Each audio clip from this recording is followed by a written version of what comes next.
Oh, that's your first one? Oh, wow. I think I kind of remember that.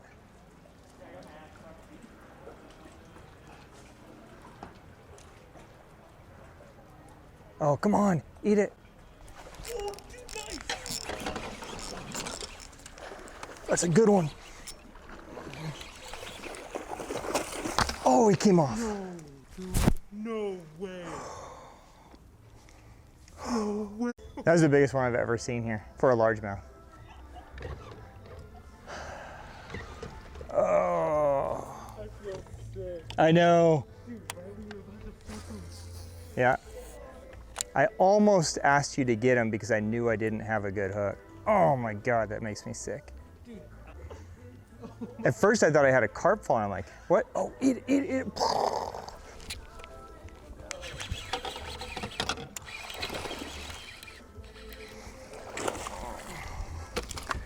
All right.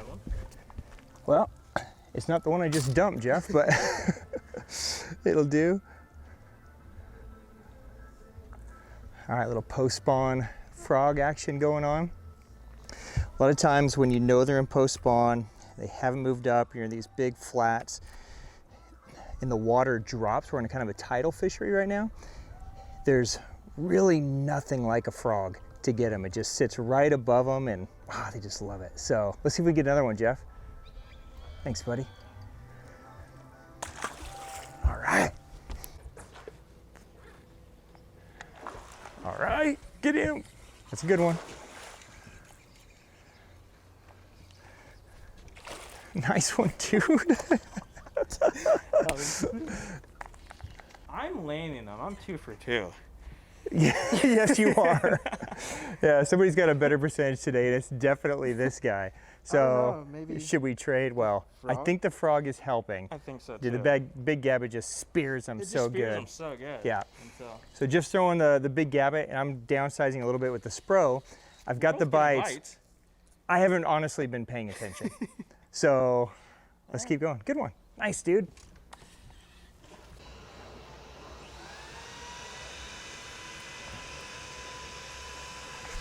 Oh. There's no way, dude.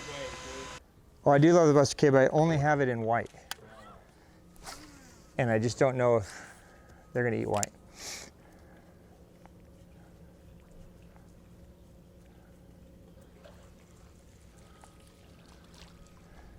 Oh, here comes a big one. Yeah. Fucking drag slips again.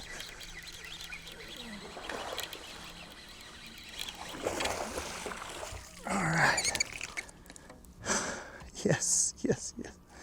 Oh, so fired up. All right, first cast with the Gavacho. I think he wanted it. Yeah, I think he wanted it. I think he wanted it. Fat fish. Well, I just made a little frog change. You know, frogs are not that much indifferent than any other bait, right? There's not one magical frog that does everything. I had a couple good bites on the Spro. Missed them, they just weren't getting it right. Something about it wasn't happening. Could have been user error, but I just had to make a switch. Literally first cast, boom, good one. So 100 degrees, early summer, post-spawn, just finding any shade we can find, paralleling it, boom. Frog's just a great way to get it. So, all right, let's do it again. Thanks, buddy. Whew, that's fun, Geoff. That's really fun. Let's definitely do that again. All right, guys, so basically what Geoff and I are doing is, so we're out on the Colorado River today, which is the main river system in our state. And the Colorado River is, we call it tidal. It's as close to tidal as what we get. There's not a true tide, but it's controlled by dams. And so some days they let a lot of current out and some days they don't. And on days that they don't, like today, the lake drops. And in my experience, anytime that, you know, Geoff and I actually came up here to smallmouth fish, and that's gonna be the plan. They're supposed to turn the dam on here this afternoon. So the plan is once they turn those pumps on to do that, but we figured in this low water, it's a great time to try to catch a really big fish on a frog.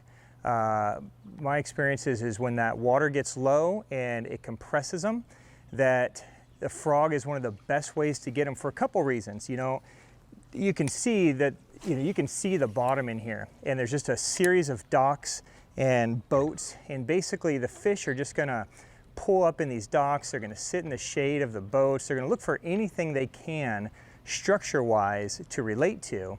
And this is just a great way. Here, you know what? I can't do it. I can't do it. No. Because every time I try to talk, I see a bass and I forget what I'm saying. I can't do it. I gotta either fish or talk. I can't do both. I can't do it. You know, my experience post-spawn is, the fish are a combination of spooky, they're worn out, but they're also hungry.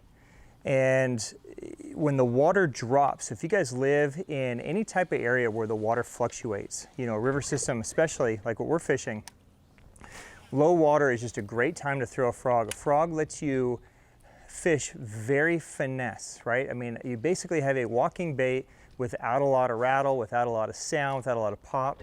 So you could be fishing in this, 2, 3, 4 foot of water and not be scaring the fish. And it's one of the only baits really that you can do that with.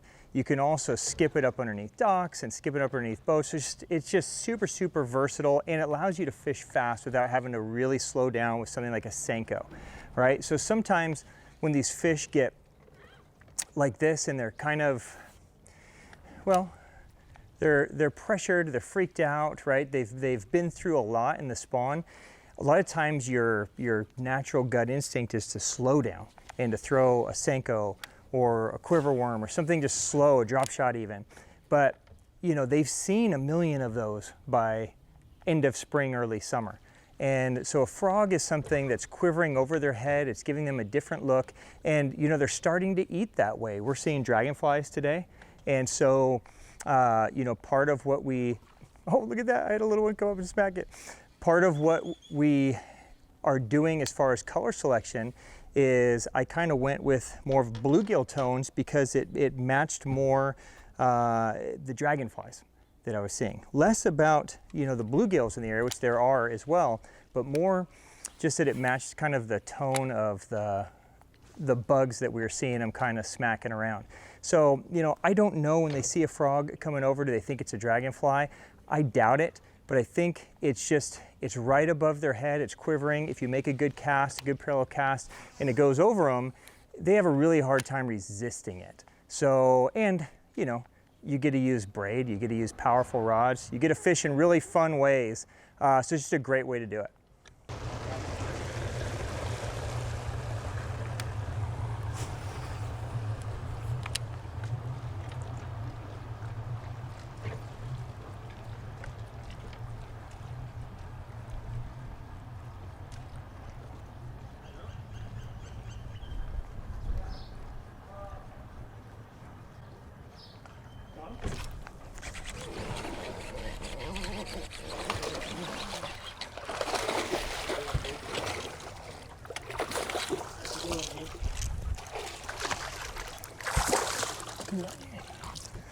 All right, that'll do it.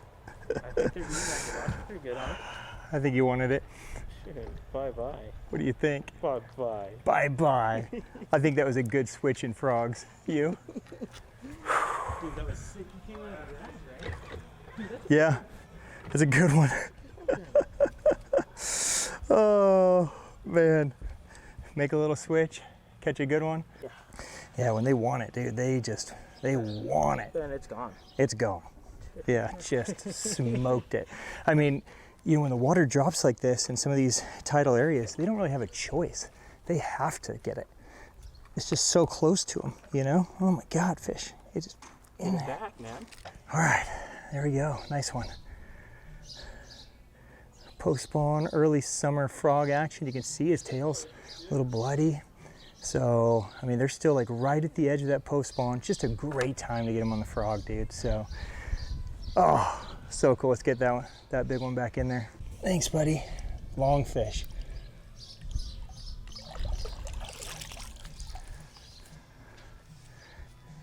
So sick. Gonna tuck right back up in that shade.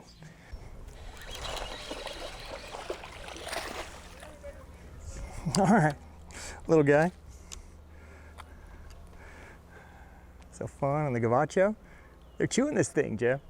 See you, guy. I don't think there's any better way to catch them than on a frog, Jeff.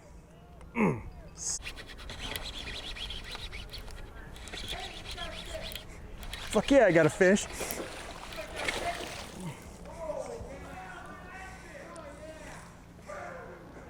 Think they got it?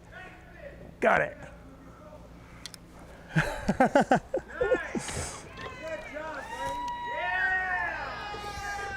Thank you. Thank you. Got it right in front of that sewer outlet. Yeah. You want to eat it? Just like on TV. Yeah. All right. Another one. Gavacho. Going back. Fun in the summer. Audience. All right, guys. So just a real quick breakdown on what you need to do some of this post-spawn frog fishing. You know, obviously we've talked about the frog and how different frogs have different effects on them, right? So I started with the Spro frog. It was getting bit. I went with that because I wanted something super subtle. They just weren't getting it well. I missed more than I landed. The first one was the biggest one that we had bite. That was totally my fault. I didn't have my drag set super tight and you could actually hear it slip on the hook set. Just never got a combination of not getting it and they weren't eating it well. Jeff has been throwing the Big Gabot and he smoked every bite he got on that. Once I switched to the Gavacho, pretty much same thing. I think I missed one or two like little ones, but all the good ones, they got it, just swallowed it, stuck them. And that's really kind of normally our starting spot anyways, is the Gavacho and the Big Gabot. Just wanted to try to mix it up and do some different stuff. As far as, you know, the lines, the reel, the rods, you know, TS Destroyer Poker has been our go-to. This is what Jeff was throwing today.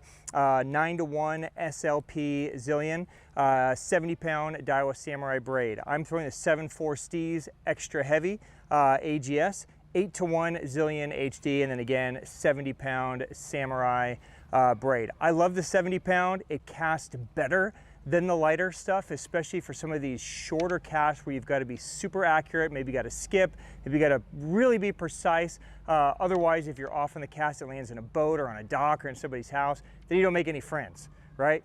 So, you know, try that next time you guys are out and you've got skinny water and the fish are pressured. Try throwing a frog. It's an amazing way to get them and a super fun way to get them. We'll see you on the next one. Peace out, guys.